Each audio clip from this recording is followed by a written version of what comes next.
ठगाची party म्हणजे आता सगळे तर सोडून अजितदादांसोबत गेलेले आहेत, मग ठगांची पार्टी कुठली? ही राष्ट्रवादी का ती राष्ट्रवादी? अलिबाबाच्या गुहेमध्ये जर आमची संपत्ती लपली असेल तर त्या गुहेमध्ये जायचं कसं?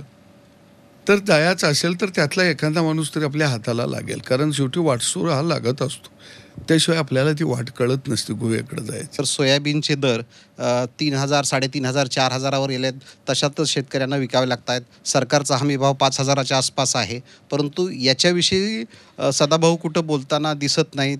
काय म्हणजे खूप म्हणजे काय त्याला मर्यादा येतात बोलण्यावर, घुसमट होते, का सदाभाऊ बोलत नाहीत?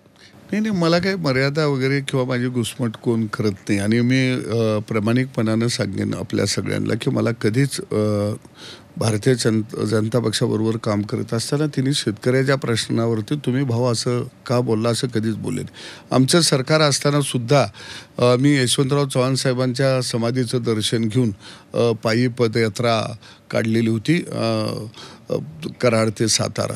मी शेतकऱ्यांच्या प्रश्नाबाबतीमध्ये अजिबात तडजोड करत नाही. तुम्हाला एक आठवण करून देतो की ज्यावेळी ऊसावरती झोनबंदी लागली, कर्नाटकमध्ये ऊस पाठवायला बंदी घातली, त्यावेळी मी म्हटलं की ह्या वळूवैलांना आम्ही ठिचून काढू आमच्या ऊसात येणार असतील तर, आणि ती झोनबंदी खऱ्या अर्थानं सरकारला मागं घ्यावी लागेल. आम्ही सरकारबरोबर असल्यामुळं अनेक सरकारला निर्णय घ्यावे लागले, जेणेकरून सोयाबीनचा भाव आता 6,000 रुपये आधारभूत किंमत बांधून द्यायची घोषणा झाली.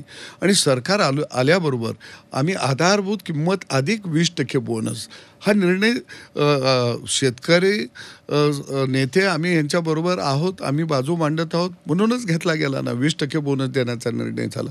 शेतकऱ्यांना 7.5 HP पर्यंत वीज मोफत देण्याचा निर्णय घेतला.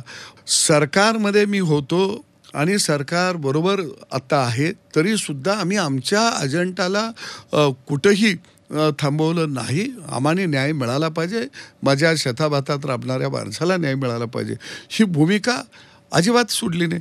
फक्त गावात याचं निवडणुका आल्या की आम्ही शेतकऱ्यांची, अरे नावावर जमीन असली म्हणजे काही शेतकऱ्याचा नेता आहे का? शेतकऱ्यासाठी तुम्ही प्रत्यक्षात सरकार आल्यानंतर काय केलं हे महत्त्वाचं आहे.